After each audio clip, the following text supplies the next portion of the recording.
นี่คือสิ่งที่คนลาวประทับใจที่สุดเมื่อมาเมืองไทยและสิ่งที่คนไทยมองในคลิปวิดีโอนี้อาจจะเป็นเรื่องธรรมดา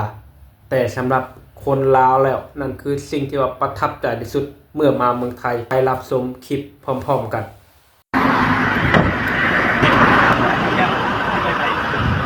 คือเมื่อตอนบ่ายท่านจากเป็นหมูก็เลยจะมาลงนี่วิทย์มาตรงนี้ป่ะที่ไหนมาส่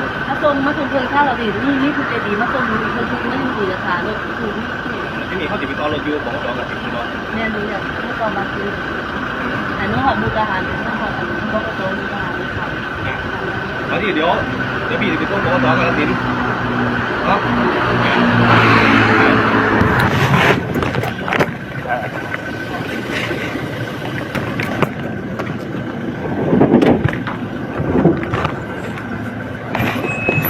ไปมุกมันมีจังโมงพี่ประมาณก็ถึง20 นาทีครับมันตกรถมาแต่ขอนแก่นแล้วไปนี่ครับเดี๋ยวรถกลับบ้านครับผมนี่คือสิ่งแรกที่คนลาวประทับใจเมื่อมาเมืองไทยประเทศไทยนั่นก็คือน้ำใจและการช่วยเหลือของคนไทยไม่ว่าจะเป็นช่วยบอกทางช่วยนักท่องเที่ยวที่มีปัญหาช่วยคนต่างชาติในสถานการณ์ต่างๆและที่สำคัญที่ว่าถูกใจไปกว่านั้นก็คือการพูดจาและการต้อนรับที่เป็นมิตรของคนไทยดังที่ท่านผู้ชมได้รับชมในคลิปวิดีโอนี้เนาะก็เป็นการช่วยเหลือจากเจ้าหน้าที่ตำรวจที่ว่าช่วยเหลือแรงงานลาวช่วยเหลือสาวลาวที่จะมาต่อบัตรนั่นเองเนาะในกับประเทศนะการต่อบัตรกับตกบัตรกันจำการเนาะในทุก3เดือนบ่หรือทุกเงินเดือนก็มีคนไทยใจดีทำสมเธอคนเดินทางจากจุดที่ลาวมาแล้วมาลงจุดนั้นมีรถน้ำเพิ่นมาแล้วก็มาลงจุดนั้นเพื่อต่อรถที่จะกลับไปต่อนั่นเองแต่แล้วเนาะตามที่ทำสมเด็จในคลิปวิดีโอเนาะนั่นคือเจ้าหน้าที่ตำรวจนะในฝั่งไทยประเทศไทยทำสมแต่มาพ่อเห็นเนาะก็ได้มากวดมาคนนี้เข้ามาถูกต้องตามระเบียบกฎหมายบ่เนาะเรื่องระเบียบกฎหมายยังคงดำเนินไปนะฮะว่าคุณเป็นคนลาวไม่มีพาสปอร์ตไม่มีหนังสือต่างๆเนี่ยคือถูกดำเนินนะแต่ในกรณีนี้คุณมีครบทุกอย่างก็แค่รถนั่นเองเนาะเพื่อจะเดินทางไปต่อและเจ้าหน้าที่ตำรวจใจดีเช่นเหลือเกินอาสาเนาะในการส่งเนาะสาวลาวท่านนี้เนาะกลับไปสู่จุดหมายปลายทางด้วยความสวัสดิภาพนี่ก็เป็นมุมที่ว่าชื่นชมน้ำใจของคนไทยชื่นชมน้ำใจของเจ้าหน้าที่ไทยมากๆไปรับชมความประทับใจที่2นำกัน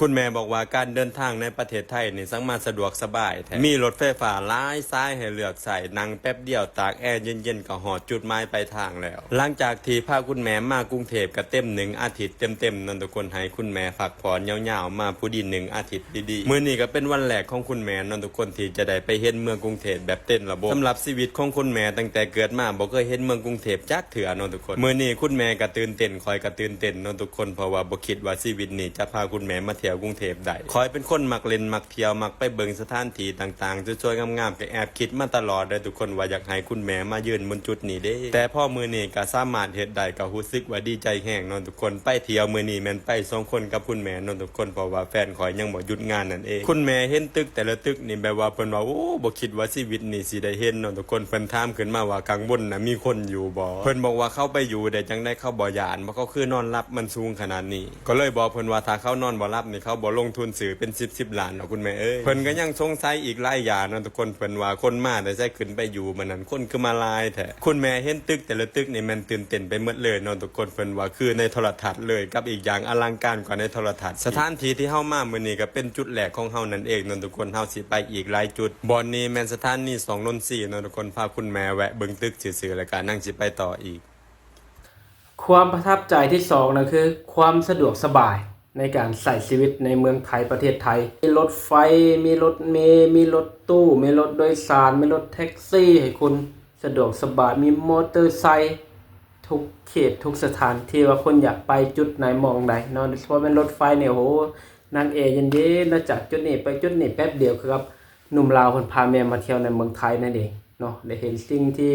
ไม่เคยเห็นในสิ่งที่แปลกตานะสะดวกสบายในการสัญจรไปมาเนาะและที่สำคัญ นะความสะดวกสบายในการใช้ชีวิตในเมืองไทยก็คือร้านสะดวกซื้อทำส่งอันนี้ที่เสียงประทับใจที่สุดเนาะไม่ว่าคุณจะไปทานข้าวหรือหาสิ่งของที่ต้องการไม่ว่าตีหนึ่งตีสองตีสามตีสี่24 ชั่วโมงเลยพูดสั้นๆท่านผู้ชม24 ชั่วโมงเลยเนาะคุณสามารถซื้อกับข้าวอาหารกินทุกที่ในเมืองไทยบ่ว่าจะเป็นข้างถนนในตลาดซุปเปอร์มาร์เก็ตเนาะ7-Elevenพร้อมให้บริการนี่คือความสะดวกสบายและหากว่าคุณเนาะขี้เกียจเนาะที่จะไปส่งอาหารในเมืองไทยก็มีแก๊ปส่งอาหารท่านผู้ชมเนาะสามารถเรียกผ่านโทรศัพท์ได้เนาะคุณจะกินอาหารประเภทใดจะจิ้มเอาเนาะมาส่งถึงที่อย่างแน่นอนเนาะแล้วก็รถขี้กันน้ำส้มนะคุณอยากไปที่ใดจุดใดเนี่ยก็มีแอปเรียกรถนะจากจุดนี้ไปหาจุดนี้ราคาเท่าใดสะดวกสบายเหลือเกินห้างตลาดการเดินทางด้วยรถไฟเรานี่นะความสะดวกสบายเรานี่นะที่แสนเชื่อว่าเนาะคนไทยอาจจะมองเป็นเรื่องธรรมดาปกติทั่วไปในชีวิตประจำวันเนาะแต่สำหรับคนลาวเมื่อมาเห็นแบบนี้แล้วก็คือประทับใจแล้วก็รู้สึกว่าสะดวกสบายมากไปรับชมความประทับใจที่3นำกัน ทำไมอยากกลับไปเยอรมนีเพราะว่านี่คือหนึ่งในเหตุผลอาหารไทยอร่อยที่สุดในโลกนะ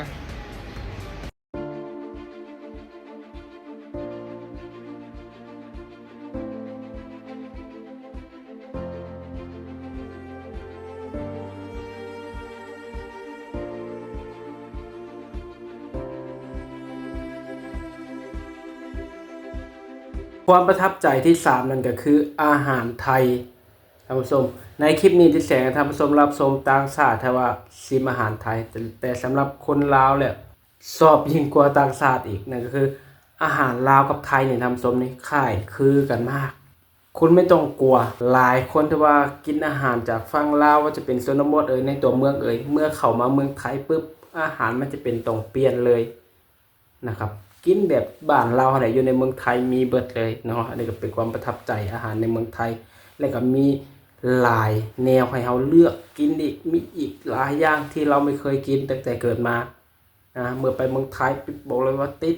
อาหารไทยงอมเงียมเนาะชอบแล้วก็ประทับใจไปรับชมความประทับใจที่4พร้อมๆกัน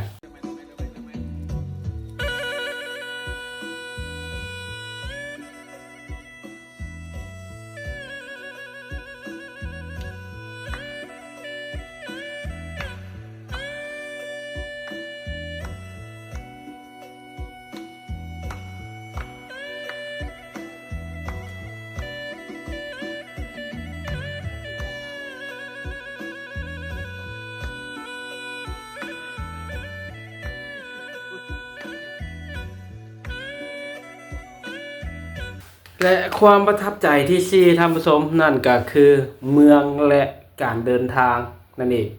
คนลาวหลายคนประทับใจนั่นก็คือระหว่างการเดินทางเนาะดังที่ความประทับใจที่2อาจจะยาวมาถึงอันที่4นั่นคือเมืองของเมืองไทยนั่นเองเนาะการเดินทางที่สะดวกสบายเฮ็ดให้เราได้เห็นมุมมองที่แตกต่างมุมมองที่ว่าสวยงามจากเมืองไทยความพัฒนาสีวิไลก็จะเป็นตึกสูงอาคารสูงมุมแบบทิวทัศน์ในกรุงเทพที่ระหว่างที่เราขี่รถไฟไปเนี่ยสามารถดูแบบมุมรอบตึกสูงอาคารสูงความเจริญความสีวิไลอันนี้คือเป็นอาหารตา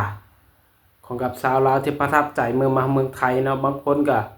ถึงกับไปไม่เป็นกันเลยทีเดียวเนาะได้เห็นความสีวิไลความเจริญของเมืองไทยโดยเฉพาะเป็นตึกอาคารสูงนี่เบิ่งสุดสายหูสายตาทำสมเนาะดูแล้วดูอีกเนาะ